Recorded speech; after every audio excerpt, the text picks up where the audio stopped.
वळूयात पुढच्या बातमीकडे। 12वीच्या गणिताचा पेपर फुटल्याप्रकरणी पोलिसांनी मोठी कारवाई करत आणखी दोघांना अटक केली आहे। दोघेही बुलढाण्याच्या लोणार तालुक्यातील खासगी शाळेचे शिक्षक असल्याची माहिती समोर आली आहे। शकील मुनाफ आणि अंकुश चव्हाण अशी ताब्यात घेतलेल्या दोन शिक्षकांची नावे आहेत। तर पेपर फुटी प्रकरणातील आरोपींची संख्या आतापर्यंत 7 वर पोहोचली असून आरोपींची संख्या वाढण्याची शक्यता वर्तवली जाते आणि या सर्व आरोपींवर कलम 420 आणि 120 ब अंतर्गत गुन्हा दाखल करण्यात आलाय।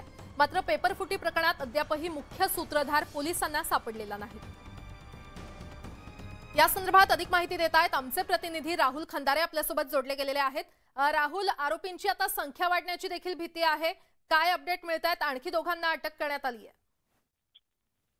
नक्कीच प्राजक्ता, या पेपर फुटी प्रकरणात आणखी आरोपी या ठिकाणी वाढू शकतात। पोलीस त्या माध्यमातून तपास देखील करतात। पोलिसांनी रात्रीच आणखी 2 जणांना ताब्यात घेतले। दोघं पण ते शिक्षक आहेत आणि आरोपींची संख्या जी आहे ती आता 7 पर्यंत पोहोचलेली आहे। बुलढाणा जिल्ह्याच्या सिंदखेडराजा तालुक्यात गणिताचा 12वीचा पेपर हा फुटला होता, सोशल मीडियावर व्हायरल झाला होता।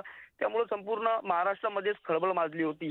त्या अनुषंगानेच या ठिकाणी स्थानिक प्रशासन असेल यांनी गंभीर दखल घेत आतापर्यंत 7 लोकांना या ठिकाणी ताब्यात घेतलेल्या, त्यांची कसून चौकशी त्या ठिकाणी सुरू आहे। परंतु पोलिसांच्या सांगण्याप्रमाणे जर का आपण बघितलं तर मुख्य सूत्रधार जो आहे तो अजूनही पोलिसांच्या हाती लागलेला नाहीये।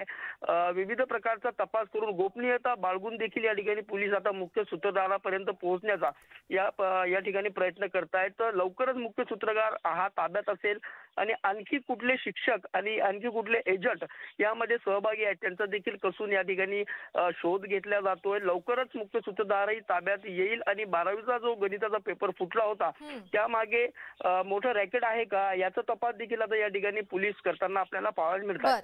राहुल, धन्यवाद या माहितीसाठी।